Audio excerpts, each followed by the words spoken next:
जी next आ जाए। Next है free consent, 5वें नंबर पे। फ्री कंसेंट क्या है, जहन में आ रहा है कि फ्री कंसेंट क्या है कि आज़ादाना मर्ज़ी का इस्तेमाल, यानी कि अपनी मर्ज़ी पे किसी और की मर्ज़ी शामिल ना हो। अगर कोई भी कॉन्ट्रैक्ट है या कोई भी चीज़ है उसमें मैं अपनी आज़ादाना मर्ज़ी से करूँगा, कोई दूसरा उस पर इन्फ्लुएंस नहीं करेगा। ठीक है।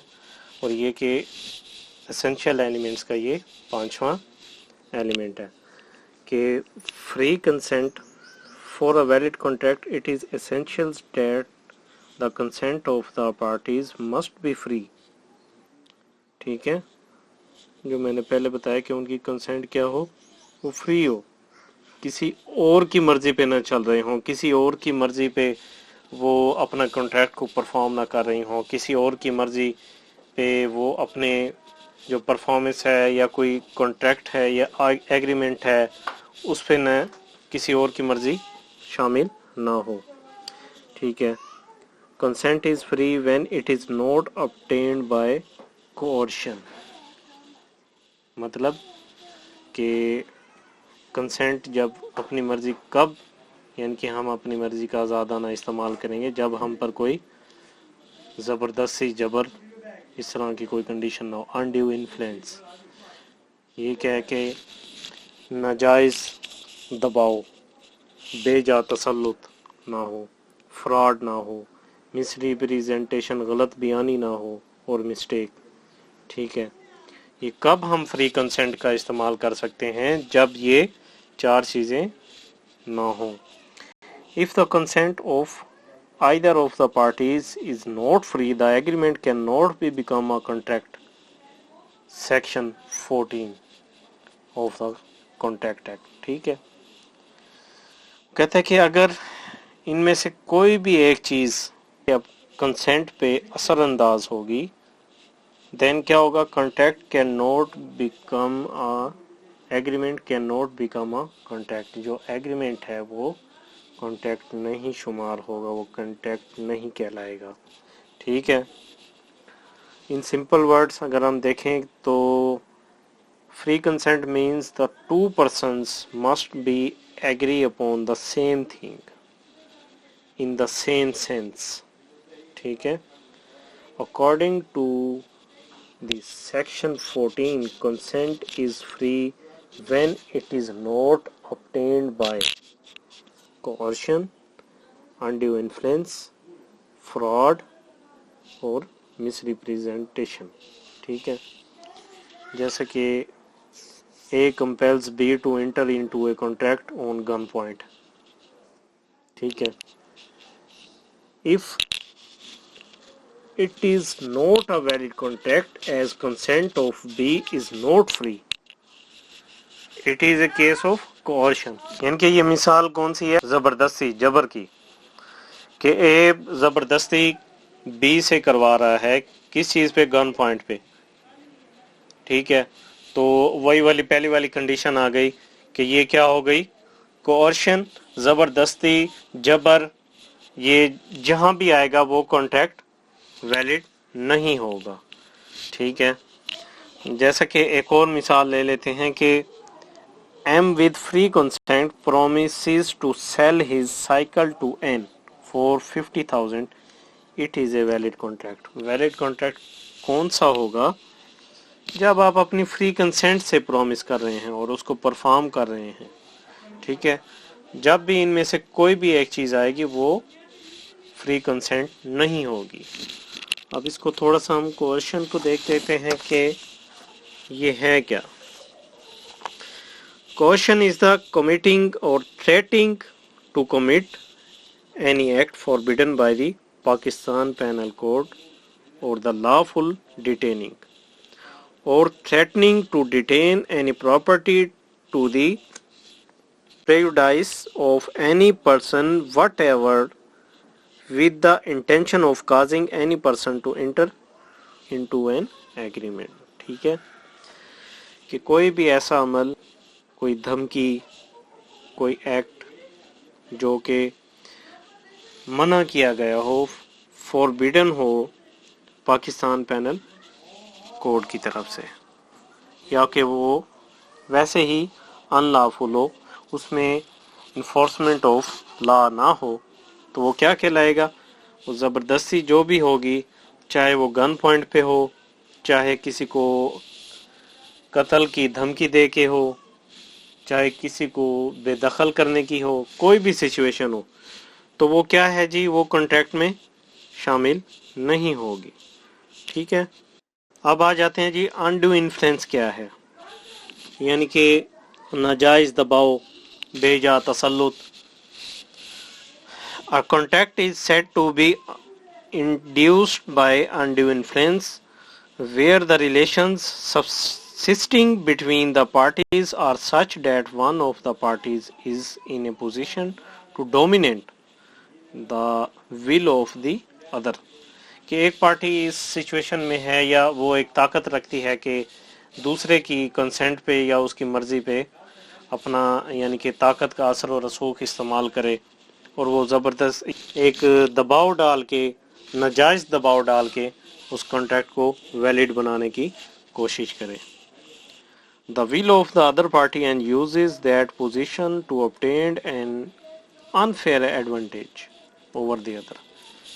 क्योंकि ये क्या करता है कि अनफेयर एडवांटेज देता है दूसरे के ऊपर, इसलिए ये भी जिस कॉन्ट्रैक्ट में होगा तो वो कॉन्ट्रैक्ट वैलिड नहीं होगा, वो एग्रीमेंट वैलिड नहीं होगा। ठीक है, वो इनवैलिड कॉन्ट्रैक्ट कहलाएगा, वैलिड कॉन्ट्रैक्ट नहीं कहलाएगा। तीसरा है जी fraud. Fraud means any include any of the following acts committed by a party to contract or with his conveyance of by his agent with intent to deceive another party. ठीक है, कि दूसरी party को धोखा देने के लिए hair to और हिज एजेंट, या खुद से या अपने एजेंट के जरिए से, और to induce him to enter into a contract, कि इसलिए कि उसको धोखा दिया जाए, धोखे की बिना पर कुछ ऐसे काम अमल किए जाएं कि फलां बंदा या दूसरा बंदा कॉन्ट्रैक्ट में दाखिल हो जाए। The suggestion as to a fact of that which is not true by one who does not believe it to be true। कि क्या है कि दूसरे की अगर नीयत कुछ भी हो, मतलब कि दूसरे की जो नीयत है वो क्या है कि दूसरे बंदे को धोखा देने की है, डिसीव टू अनदर पार्टी, और उसके लिए वो क्या करता है कि जैसे कैसे करके ये मेरे कॉन्ट्रैक्ट में शामिल हो जाए। नीयत क्या है?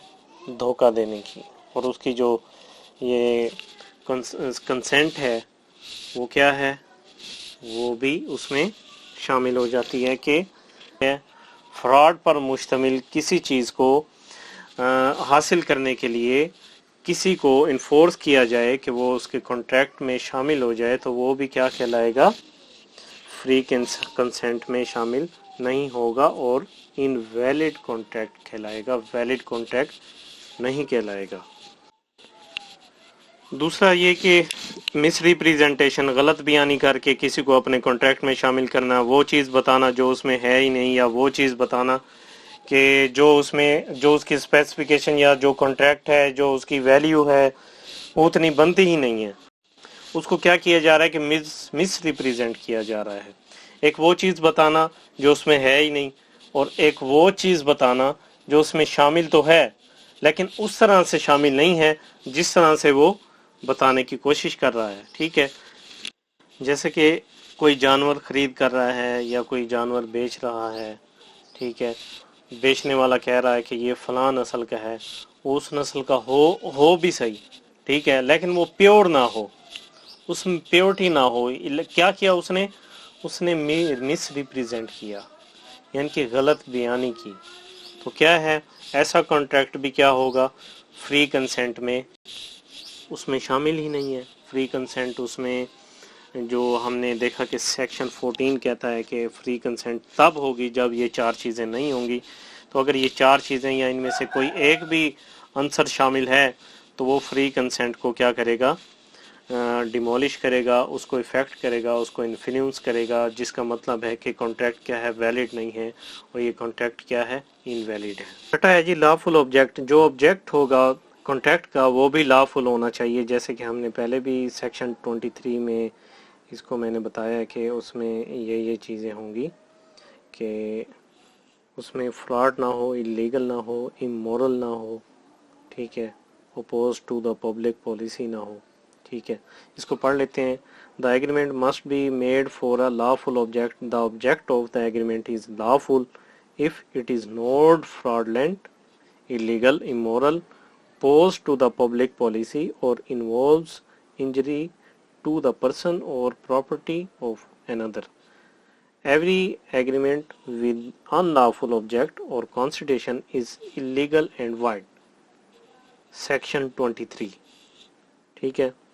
वो कहता है कि C promises to pay 5,000 to B if B beats D, ठीक है।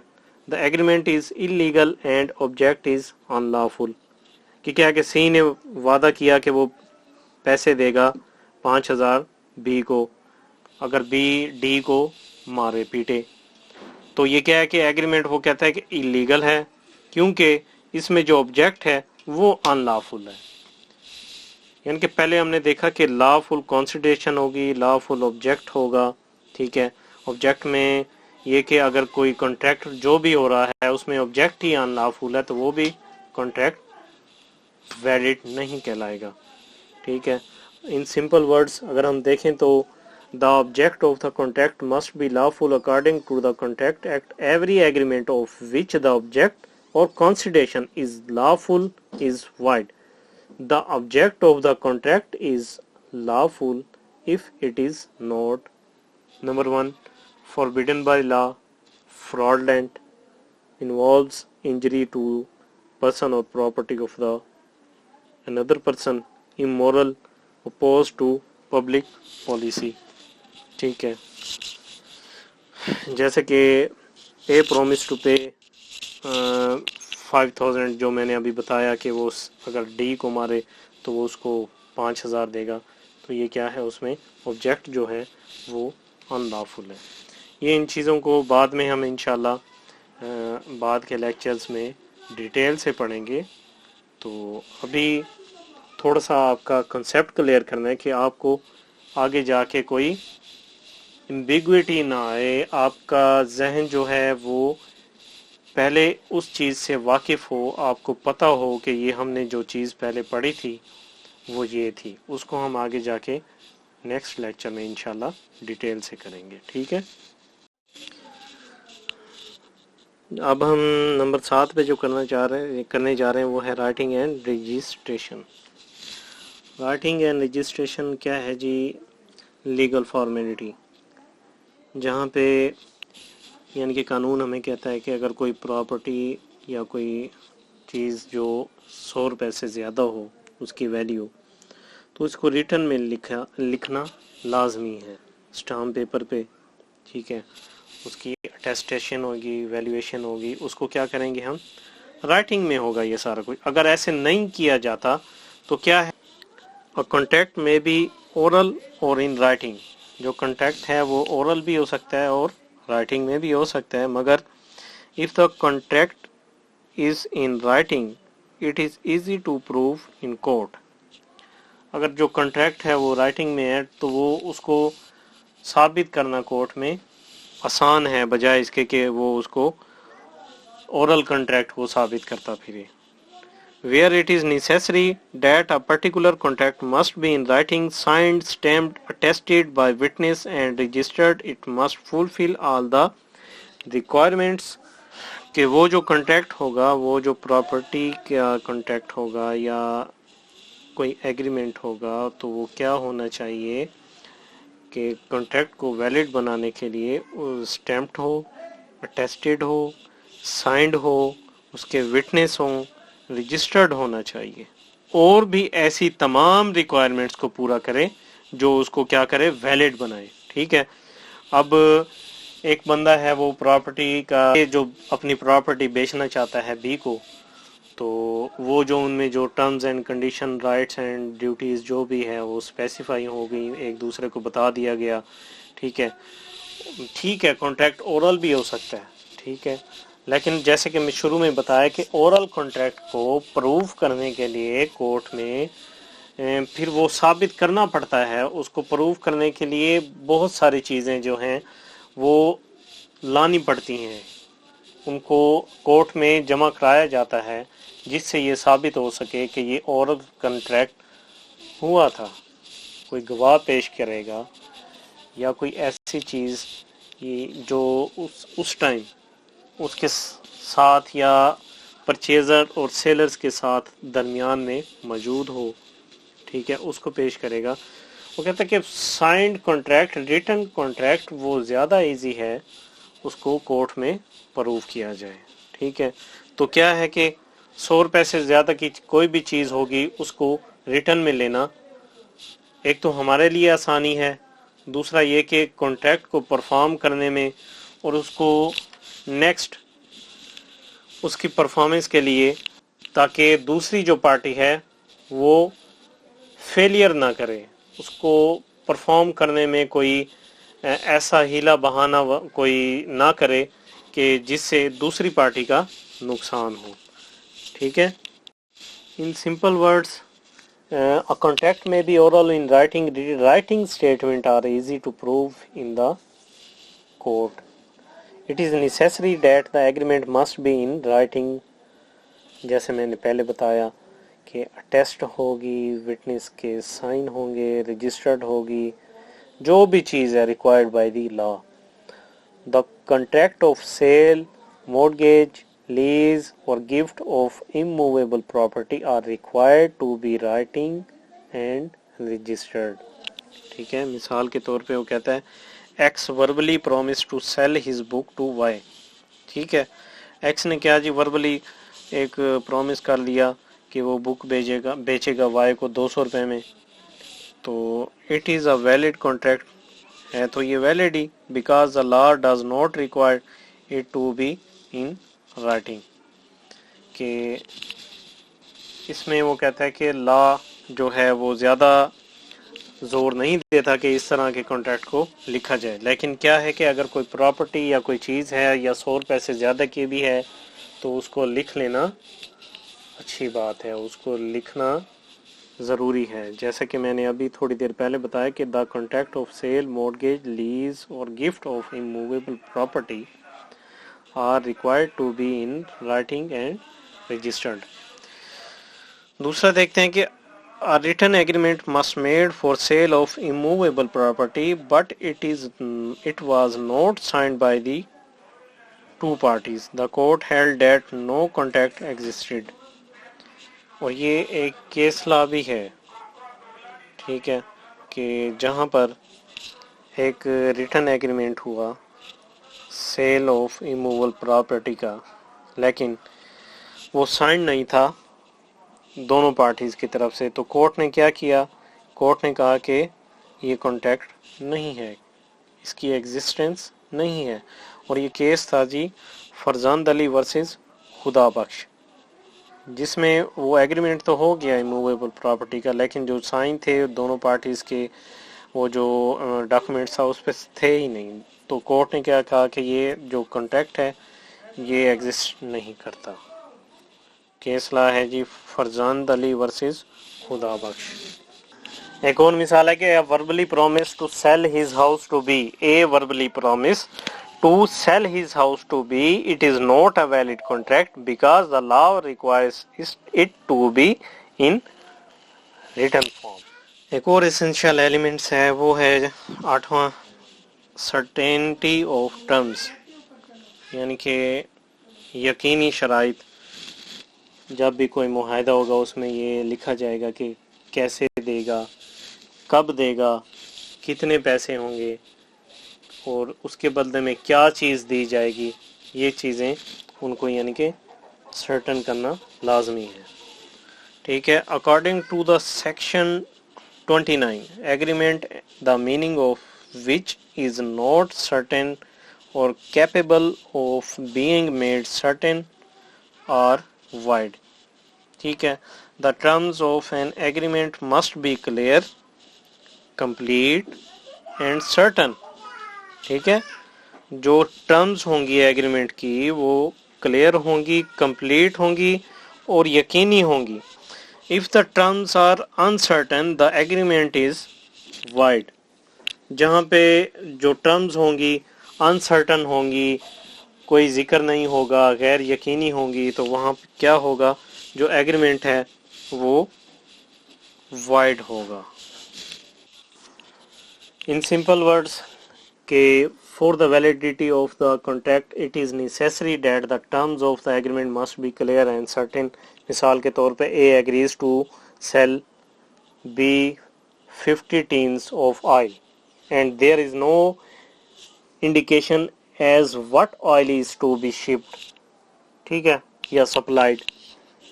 then वो क्या कहता है कि the agreement is void due to uncertainty।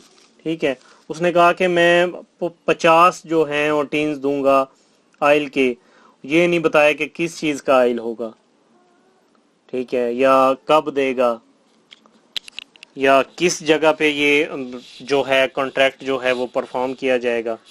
यानी कोई भी ऐसी टर्म्स नहीं थी जो कि सर्टन हो। तो due to uncertainty the agreement is void. नौवां है जी possibility of performance. A valid contract must be capable of being performed. ठीक है, कि जो भी कॉन्ट्रैक्ट होगा वो ये एहलियत रखता हो कि उसको सर अंजाम दिया जाए आखिर तक, यानी कि उसको परफॉर्म किया जाए। An agreement to perform and impossible act is wide.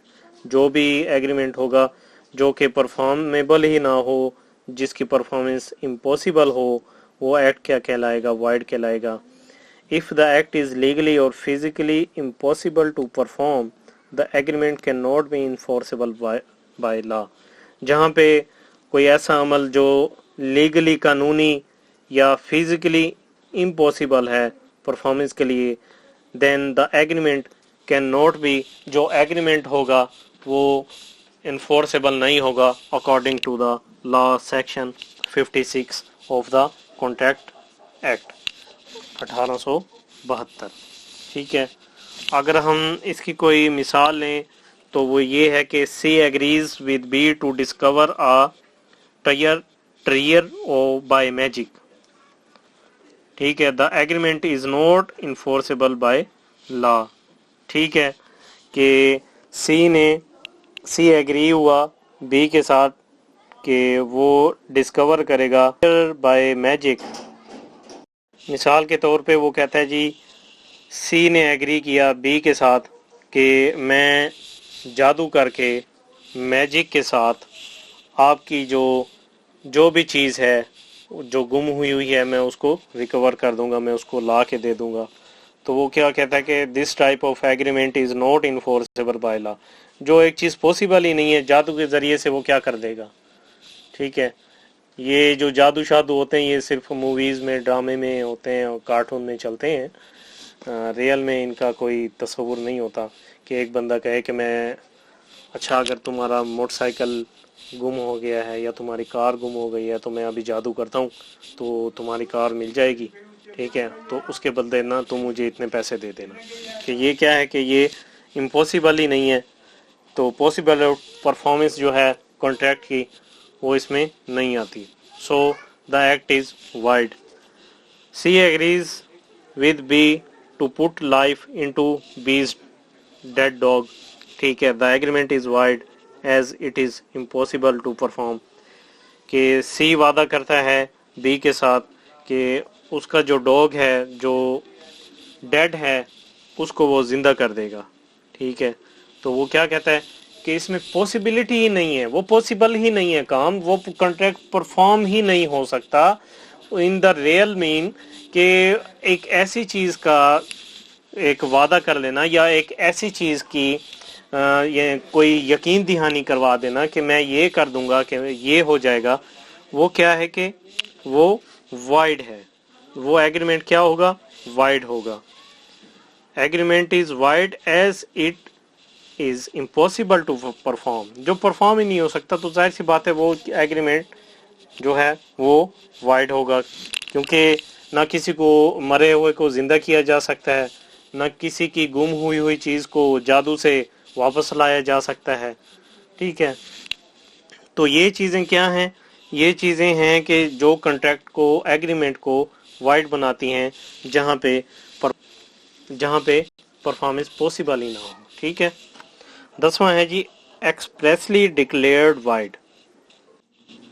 The agreement must not be one of those agreements which have been expressly declared void by the law. Section 24 to 30 explains certain agreements which have been expressly declared void. Agreement in restraint of trade, wagering agreement. ठीक है, in simple words, in order to make a valid contract, following agreements are expressly declared to be void. Number 1, agreement in restraint of marriage, agreement in restraint of legal proceedings, agreement in restraint of trade, agreement to do impossible act. ठीक है, अगर इसकी कोई मिसाल ले लें तो वो ये कि A is engage to marry a girl B, कि ए इंगेज हुआ गर्ल बी के साथ। Another young man C also want to marry B, जो एक और यंग मैन था वो शादी करना चाहता था बी से, लड़की से। सो क्या हुआ कि सी ऑफर्स 5 लाख टू ए, सी ने ऑफर कर दी ए को 5 लाख की कि वो ये एंगेजमेंट तोड़ दे और क्या है कि मैं उससे शादी कर लूँगा बी से, सी जो है वो बी से शादी कर देगा। तो ये क्या है कि एक्सेप्ट दिस प्रपोजल, ए क्या करता है कि वो उसकी एक्सेप्ट कर लेता है प्रपोजल, लेकिन this will be wide agreement because it is in restraint of marriage. ठीक है, कि ये इस तरह का जो एग्रीमेंट होगा कि मैं फलां से शादी कर लूँ, आप पीछे हट जाओ, मैं आपको इतने पैसे दे दूँगा, कि ये एग्रीमेंट क्या होगा, वाइड होगा। और ये कौन सी किस्म में आएगा, agreement in restraint of marriage. ऐसे ही एक लीगल प्रोसीडिंग में आ जाता है कि मैं आपको इतने पैसे देता हूँ कि आप ना फलां के पे केस कर दें या फलां के ख़िलाफ़ गवाही दे दें या अपना केस वापस कर लें या फिर आप मेरे साथ मिल जाएं। ठीक है, तो ये भी क्या है, agreement in restraint of legal proceeding है। Agreement in restraint of trade है कि कोई ट्रेड में यानी कि आके उसको कोई असरअंदाज होता है या कोई कॉन्ट्रैक्ट करता है कि फ़लाँ अगर वो ट्रेड कर रहा है तो उसके बिज़नेस को हम तबाह करने के लिए तुम मेरे साथ हो जाओ। ठीक है, हम मिलके ये काम कर लेते हैं, उसको हम क्या कर देंगे, उसका बिज़नेस जो है वो तबाह कर देंगे। ये भी क्या है, एग्रीमेंट वाइड एग्रीमेंट कहलाता है। An agreement which is not enforceable by law is a void agreement. The void agreement does not create legal obligations among the parties. It is void ab initio from the beginning.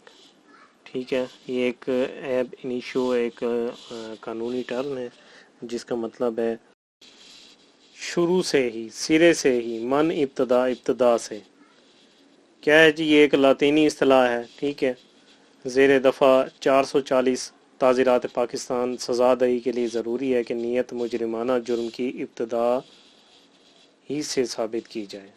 ठीक है, कि अगर किसी की मुजरिमाना नीयत को कोई साबित करना है तो उसको सबसे पहले देखा जाएगा जो जुर्म की इब्तदा हुई। एब इनिशियो के बारे में बता रहा हूँ कि जो जुर्म की इब्तदा हुई, जो सिरे से, जो शुरू से, जो इब्तदा से जो उसकी नीयत थी वो मुजरिमाना थी। ठीक है, और इसका भी एक केस ला है चौधरी अव्वल चौधरी बनाम मोहम्मद वलीउल्लाह, PLD 1961, ढाका। ठीक है, एब इनिशियो का भी आपको पता लग गया कि जो चीज़ शुरू से ही गलत हो, सिरे से ही उसका जो हो तसव्वुर वो गलत अंदाज में हो या उसकी नीयत गलत हो, तो वो क्या होगा, वो भी एग्रीमेंट वाइड होगा. It is ab initio from the beginning. In void agreement there is absence of essential of valid contract except free consent. Agreement with minor and agreement with consideration are void agreement. ठीक है, section 2 clause जी. ये बाद में इंशाल्लाह हम इसको detail से ये सारी चीज़ें करेंगे. ठीक है, वो कहता है जी, इन ए void agreement the party who has received any benefit is bound to return it to the party from whom he received it. Both the parties are not responsible for the performance of the agreement. इसकी मिसाल देख लेते हैं जी. वो कहता है C promises to buy a dog from B. ठीक है, C ने वादा किया कि वो B से डॉग खरीदेगा 10,000 रुपए में. The dog was dead before the agreement. जो डॉग था बिफोर द एग्रीमेंट वो क्या था, मर गया था. But the parties were unaware, लेकिन पार्टीज को पता नहीं था. तो बहरहाल ये द एग्रीमेंट इज वाइड, जो एग्रीमेंट होगा वो क्या होगा, वाइड होगा. एक और मिसाल जी, सी promises to pay 20,000 to B if Pakistan wins the final of cricket world cup. The agreement is void because it is a wagering agreement. ठीक है, कोई जुआ सट्टेबाजी, वो भी क्या होगा एग्रीमेंट, वो एक्सप्रेसली डिक्लेयर्ड वाइड होगा.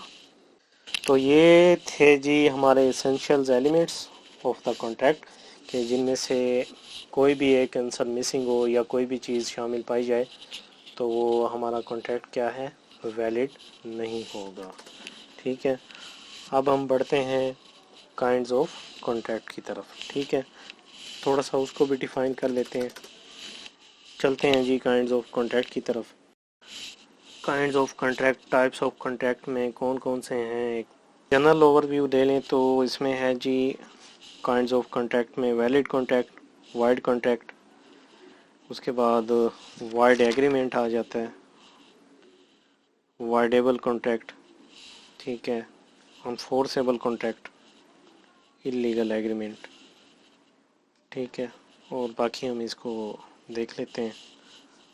तो चलिए जी शुरू करते हैं. पहला जी कौन सा है, वो है जी टाइप्स ऑफ कॉन्ट्रैक्ट में valid contract.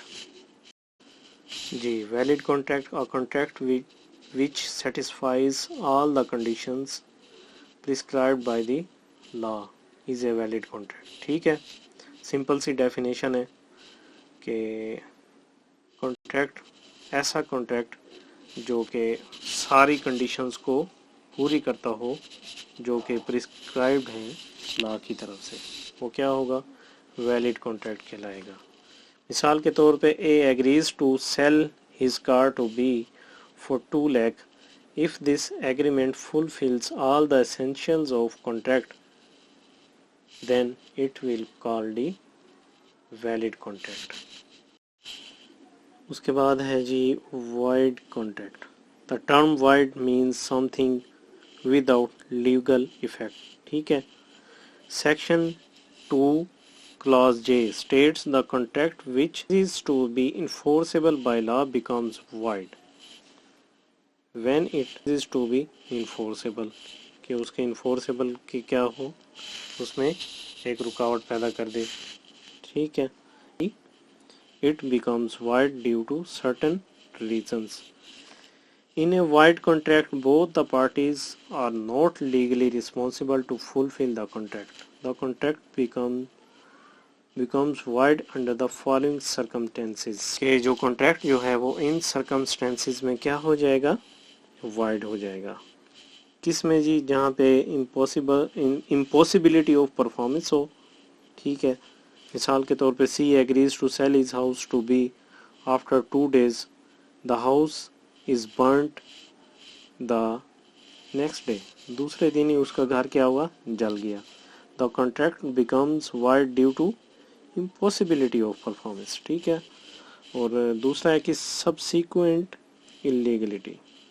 A contract becomes void the subsequent illegality if a contract is made between two parties but before the performance of the contract a new law makes the implementation of the contract illegal.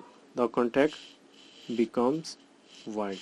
Section 56 of the Contract Act 1872। ठीक है जी, मिसाल के तौर पे वो कहता है कि सी फोर्सिबली बाय बीज कार, कि उसने ज़बरदस्ती क्या की, बी की कार खरीद ली 80,000 की। The contract is voidable. मिसाल के तौर पे C agrees to sell 1000 bags of wheat to B. Before delivery of wheat the government put a bans on private trade of wheat. The contract becomes void. ठीक है, कोई ऐसी चीज़ जो कि लॉ जो है या कोई ऐसा कानून या इस्तिलाह आ जाए जो कि उस काम को करने से रोक दे या उसमें हर्डल पैदा कर दे, तो वो क्या होगा जी, सब्सिक्वेंट इलीगलिटी हो जाएगी और जो कॉन्ट्रैक्ट होगा वो वाइड हो जाएगा। तीसरा है rejection of voidable contract. If the consent of one party is not free, the contract is voidable. शुरू में भी हम पढ़ चुके हैं। The party whose consent is not free has the right to reject or accept the contract. The voidable contract becomes void when the party whose consent is not free rejects the contract. ठीक है, जिसकी consent ही free नहीं है तो वो क्या है, contract उसको रिजेक्ट करता है। ठीक है, उसको हम देख लेते हैं। मिसाल के तौर पे सी फोर्सिबली बाय बीज कार, के सी क्या करता है, ज़बरदस्ती ही बी की कार खरीद लेता है अपनी मनमानी कीमत पे 80,000 लाख या जितने की भी। The contract is voidable at the option of B, के बी के है ऊपर है कि वो इस कॉन्ट्रैक्ट को करे या ना करे। बी में एक्सेप्ट और रिजेक्ट द कॉन्ट्रैक्ट, बी उसको एक्सेप्ट भी कर सकता है, उसको रिजेक्ट भी कर सकता है। If B reject the contract becomes void. चौथा है जी impossibility of depending events. The performance of a contingent contract depends upon the occurrence or non-occurrence of a certain event. It becomes void when the event does not occur. मिसाल के तौर पे C contract to give 1 lakh to B. If B gets admission in Oxford College, B fails to get admission, the contract becomes void. ठीक है, उससे आगे आ जाता है जी void agreement. Void agreement क्या है? An agreement which is not enforceable by law is a void agreement. It does not create legal obligation among the parties. It is void ab initio. Ab initio क्या था कि शुरू से ही कि वो जो है void है। From the beginning, in the void agreement, there is absence of any essential of a valid contract except free consent. ठीक है, an agreement with a minor and agreement without consideration और वाइड एग्रीमेंट, जैसा कि हम इसको detail में शुरू से पढ़ के आए हैं कि माइनर जहाँ पे हो, जहाँ पे कंसिडरेशन ही ना हो तो एग्रीमेंट क्या होगा, वाइड होगा। ठीक है, और है जी voidable contract. Voidable contract is a contract which is enforceable by law at the option of one party but not at the option of the other party. Section 2 clause I. When contract is made without free consent, it is a voidable contract. It is considered valid if it is not cancelled by the aggrieved party within reasonable time. A contract becomes voidable under the following circumstances. मतलब है कि वो कहता है कि voidable contract जो है वो इन्फोर्सेबल बाय लॉ है, ठीक है, लेकिन eight the option of the one party, एक पार्टी की ऑप्शन पे, लेकिन note the option of the other party, कि दूसरी पार्टी की ऑप्शन पे नहीं है, ठीक है। उसके जैसे कि शुरू में भी हमने पढ़ा था कि ऐसा कॉन्ट्रैक्ट जो विदाउट फ्री कंसेंट हो, it is A voidable contract, ठीक है। इट इज़ कंसिडर्ड वैलिड, ये तब कंसिडर्ड वैलिड होगा if it is not cancelled by the aggrieve party, कि कोई ऐसी पार्टी जिससे वो मुतासिर हो, ठीक है, within reasonable time a contract become voidable under the following circumstances, ठीक है। A contract becomes voidable when consent of one of the parties to a contract is obtained by coercion, जैसे कि हमने पहले पढ़ा था कि वो ऐसा कॉन्ट्रैक्ट जो कि ज़बरदस्ती किसी से लिया जाए, ज़बरदस्ती लिया जाए या असर रसूख इस्तेमाल करके लिया जाए या गलत बयानी करके लिया जाए या फ्रॉड के ज़रिए से लिया जाए। सेक्शन जो थे उसके 15 से 18 तक ऑफ द कॉन्ट्रैक्ट एक्ट, ठीक है। ये कि C stated that his factory produced 1000 kg of sugar daily and induced P to buy it. Later be found out that factory produced only 800 kg of sugar daily. The contract is voidable at the option of B. ठीक है, सी ने contact किया था B से कि हमारी जो factory है वो 1000 किलोग्राम जो बोरियां बनाती है, तो आप डेली तो आप वो मुझसे ले लें। लेकिन जब वो बी कॉन्ट्रैक्ट में आया, उसने देखा कि 1000 तो नहीं बना रही, वो तो 800 बना रही है, तो वो क्या है कि अब उसकी बी पे है कि वो इसको चाहे ख़त्म कर दे कॉन्ट्रैक्ट को या चाहे उसको एक्सेप्ट कर दे, ठीक है। The contract is voidable at the option of B, ठीक है। दूसरा ये कि when one party promises to do something for the other party for a consideration but the other party prevents him from performing his promise, the contract becomes void at his option. Section 53. Misal a party to the contract promises to perform an obligation within a specific time but fails to perform the same within the fixed time, the contract becomes voidable at the option of the promisee. मिसाल के तौर पे X contract to paint Y's house within a 1 week, X does not paint the house within the specific time, the contract is voidable at the option of Y. जो उसका specific time था उसमें वो कर ही नहीं सका, उसको perform ही नहीं कर सका, ठीक है, तो वो क्या है, कॉन्ट्रैक्ट वाइडेबल है at the option of Y, ठीक है। और है जी अनइनफोर्सेबल कॉन्ट्रैक्ट, ये कौन से हैं? It is a contract which cannot be enforced by the court due to some technical defects. Technical defects may be absence of writing, registration, stamp. When the technical defects are removed, the contract becomes enforceable.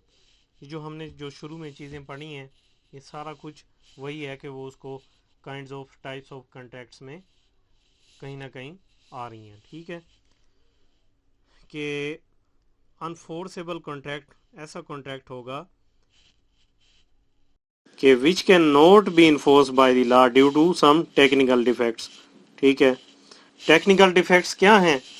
वो registration है कि in the absence of registration, stamps, writing, ठीक है। When the technical defects are removed the contract becomes enforceable. जब ये चीज़ें technical error जो हैं, जो डिफेक्ट्स हैं, वो ख़त्म हो जाएंगे, उनको रिमूव कर दिया जाएगा, तो कॉन्ट्रैक्ट क्या हो जाएगा, इन्फोर्सेबल हो जाएगा।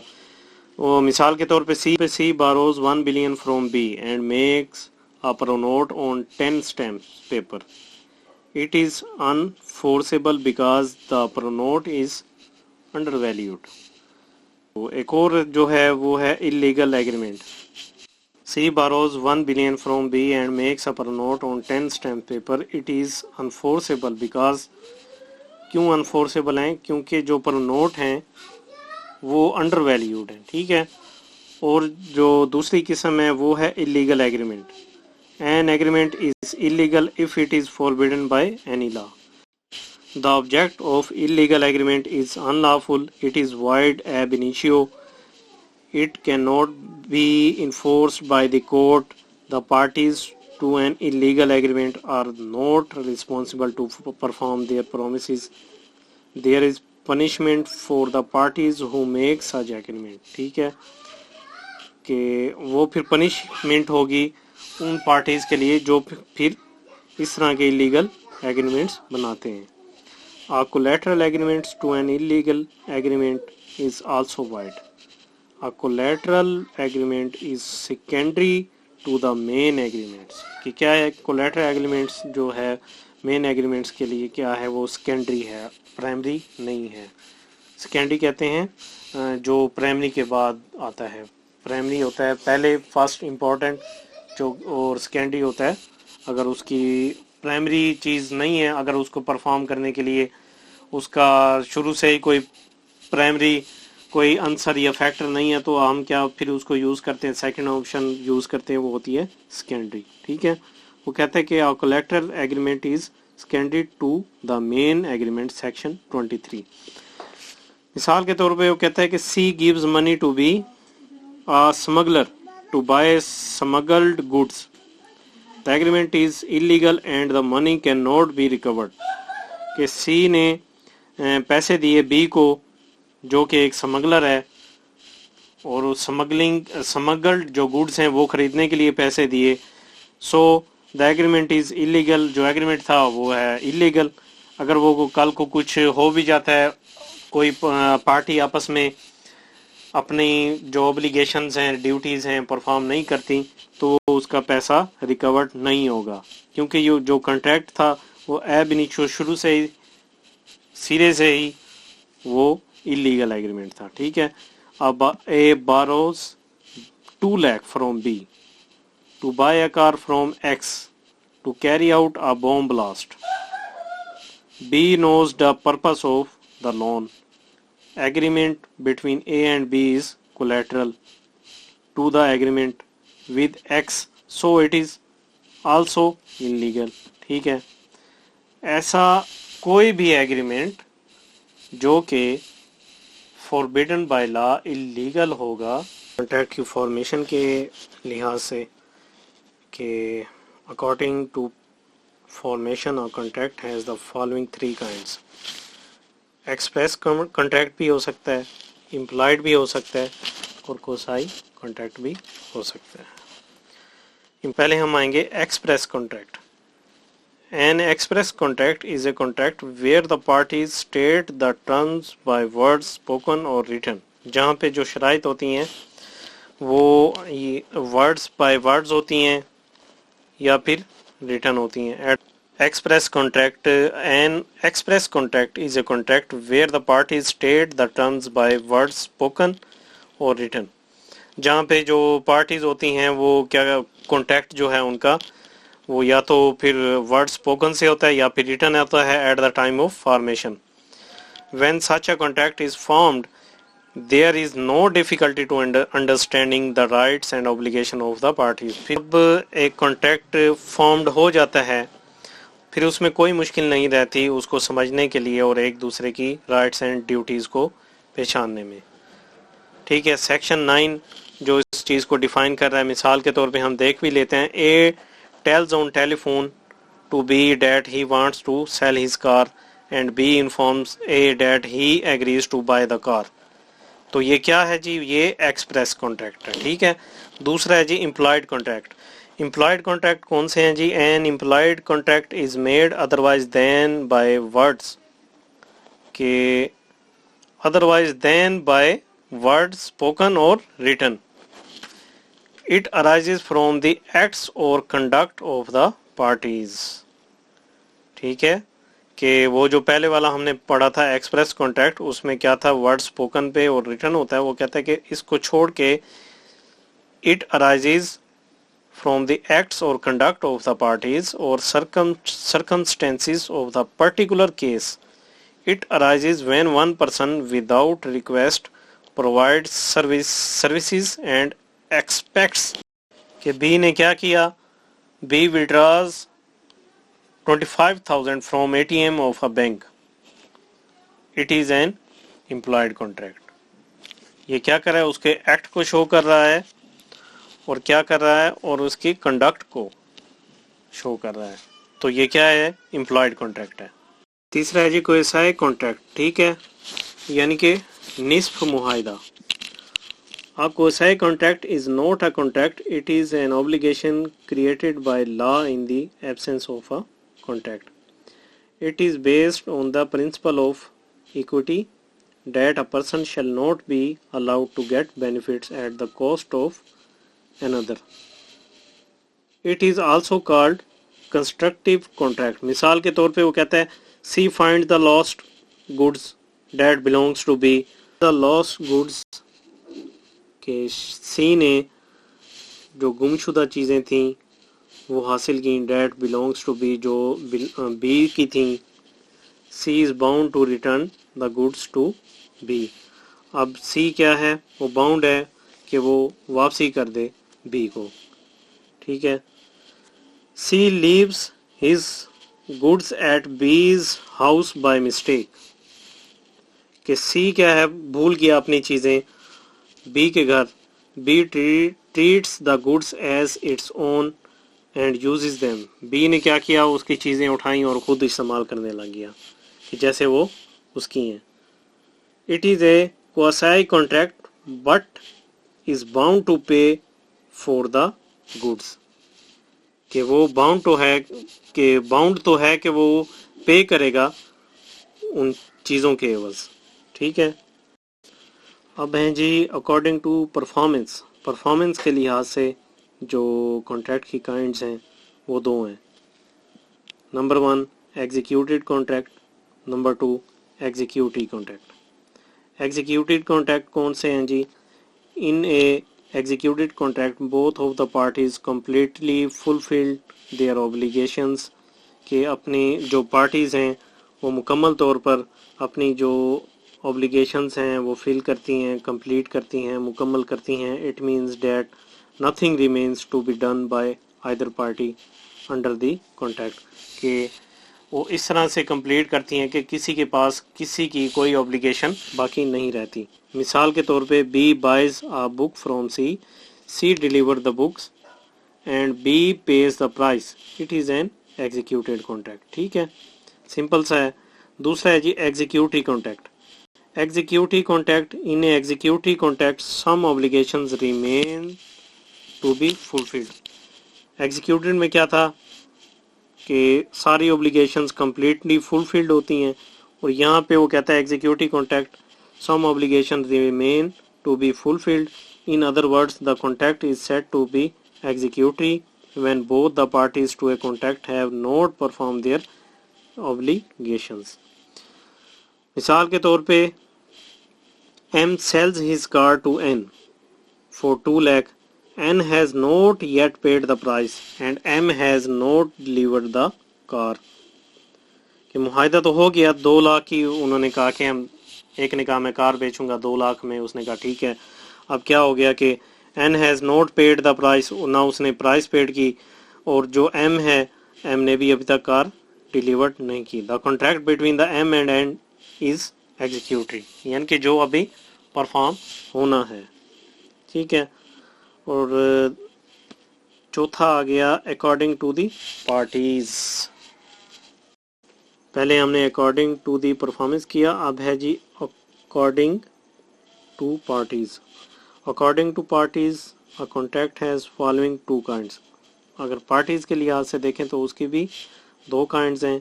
एक है जी यूनिलेटरल कॉन्ट्रैक्ट, दूसरा है बायलेटरल कॉन्ट्रैक्ट. ठीक है. यूनिलेटरल कौन सा है जी? It is a one sided contract. It is a contract where one party makes a promise in exchange for performance of a particular act by any party. मिसाल के तौर पे C promised to pay 1,000 to anyone who found his lost bag. कि सी 1000 रुपये देगा जो भी उसका बैग गुमशुदा ला के देगा। B found the bag and return it to C. B को बैग मिल गया और उसने रिटर्न कर दिया, वापस कर दिया सी को। So it is a unilateral contract which came into existence when the bag was found. ठीक है, कि ये हमने शुरू में ही पढ़ा था कि वन साइडेड कॉन्ट्रैक्ट है। और दूसरा है कि bilateral contract, it is A two sided contract. वो जो यूनिलेटरल था वो वन साइडेड था, बायलेटरल दोनों तरफ से होगा। It is contract both the parties exchange mutual promises. C promises to paint a picture for B and B promises to pay 5000 to C। कि सी ने प्रॉमिस किया कि वो पिक्चर पेंट करेगा बी के लिए, और बी ने कहा कि अगर आप मेरे लिए पिक्चर पेंट करते हैं तो मैं उसके बदले में आपको 5000 या 20,000 जो भी हैं दूंगा। It is a bilateral contract, क्योंकि ये दोनों तरफ से था। Unilateral one sided contract and bilateral two sided contract है। ठीक है, ये था आज का लेक्चर, डिटेल्ड और मुख्तसर पढ़ा है। नेक्स्ट लेक्चर्स में इसको इंशाल्लाह हम डिटेल के साथ पढ़ेंगे। जो बेसिक कॉन्सेप्ट थे वो हमने कर दिए हैं। आगे जाके हम इन्हीं चीज़ों को जब पढ़ेंगे तो ये चीज़ें हमें बार बार पढ़ने को मिलेंगी। बाकी अगर कोई चीज़ रह गई हो जो समझ ना आई हो उसको हम क्लास में डिस्कस कर देंगे। ठीक है।